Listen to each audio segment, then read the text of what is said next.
prep and prepare. So what could possibly be left on his to-do list? We'll let Tom tell you.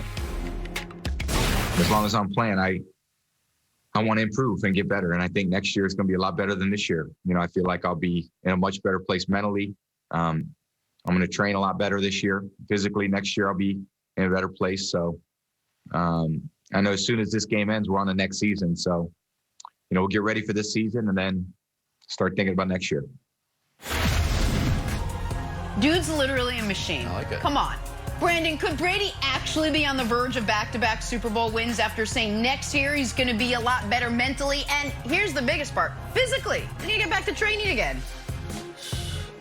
Man, if they can keep the band together, we might be talking about a three-peat. I don't know. Well, I truly believe this. You got to think about.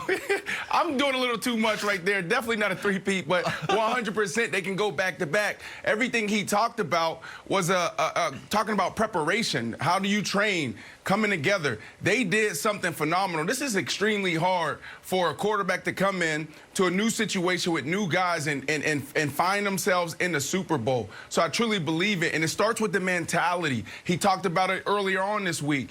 I got to be 100% committed. He's committed. He also, Levante David told a story yesterday. He said Tom Brady came in the locker room and a player was crying after they won the NFC Championship 2 weeks ago. And he said, what the F are you crying about? We're not done yet. Right there tells you the mentality. This guy truly believes he can play at a high level into his mid-40s, and it's all about winning Super Bowls for him.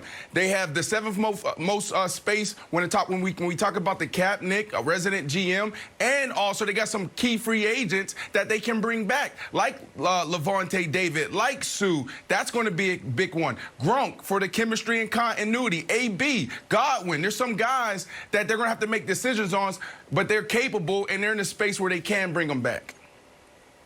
Yeah, the interesting part about this, Brandon, is that it's Brady's rookie year. Like, he was on record a little while ago saying, like, he still hasn't spent that much time with guys because of all the COVID protocols.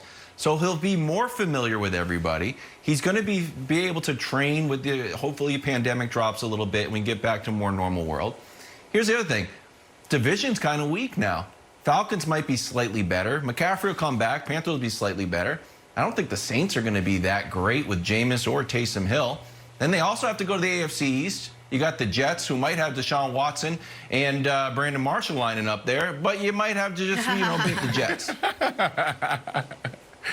And there's one secret weapon, Nick, that I think could propel the Bucs to another Super Bowl. If we could put up the quote from our friend Bill Barnwell.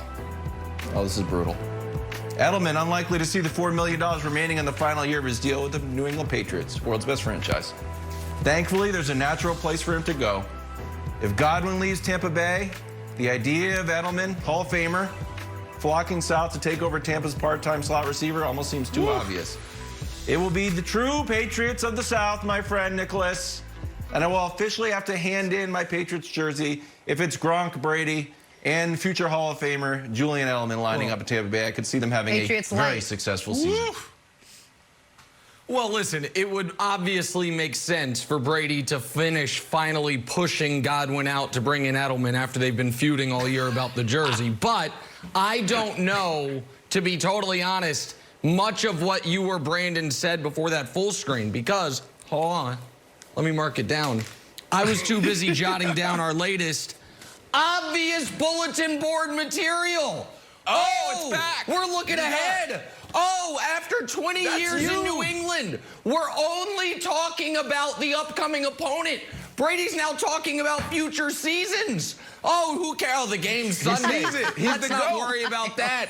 Look past the Chiefs. Oh, yeah, let's talk about why not start a dynasty discussion before the game's even played. That's right. The bulletin board, put it up there, Wilds. You're not good at the left-right thing, but the camera could have seen it. That's right. I can't believe this. Tom Brady, unprompted, talking about future seasons. Let's finish this one off, buddy. Let's worry about the 2020 Super Bowl before we talk about, oh, I'm going to be even better next year. You know what I'm worried? We're thinking about the moment the game ends, what we're up to next. Well, let's get through the game first. I can't believe you both overlooked it. Leadership. Because let's be, well, the leadership needs to worry about this week, not about next year. Because I do believe that the Chiefs caught a lot of flack on this show for having the audacity to talk about the next season after the last season had already ended. They were at the parade talking about next season. No. Like, it was July. Oh, look at these guys July. getting ahead You guys of were themselves. still talking about. You're still talking about the Super Bowl. Call timeout. Yeah, well, it's February, Wilds, and they're talking about the next year. What, Wilds? What? Get it, Wilds. Go. It wasn't next. You guys started talking about 8 years from now. You guys started talking about 6 rings, 7 rings, 8 rings. You didn't just say, like, we want to have a successful season. You started talking about, like, 2 presidential terms away and how good you were going to be. And Patrick Mahomes up there like the Game of Thrones character, like, we're going to have a dynasty for 10 years. Yeah. That's what bothers people, by the way, next year stuff. That's right. Oh, okay. And since those comments, how's it looked? Because they've lost one time. They've lost one time and they're back in the Super Bowl. But I'm very happy. Brandon, we got Brandon Marshall. I'm gonna let my friends on the team know. Brandon Marshall's talking about a 3-peat. Kevin Wilds is talking about Edelman going to the defending Super Bowl champions. I retracted the 3-peat. So just more. Okay, a back-to-back. You said certainly back-to-back. I retracted the 3-peat. You know what's a part of a 3-peat? You know what's part of a 3-peat or back-to-back? Winning the first one. They posed the question to Tom Brady. He can't control what they're asking. He had to answer the question, and he immediately went back to this entire offseason. I can't even give you guys any insight of how they prepared this year. There were so many Zoom calls. They had practice, and they had to go home and have meetings and watch film and break down film from home. Like, this year was totally different. So if you go into next year, which I don't believe they're going to have OTAs, the word is it's going to be, similar to last offseason, but they'll have more time to prepare towards the end of summer. So I truly believe a team like the Bucs are going to be in good position to have a better year next year, given that they have the cap space and they have guys coming back. Right. Plus, if Brady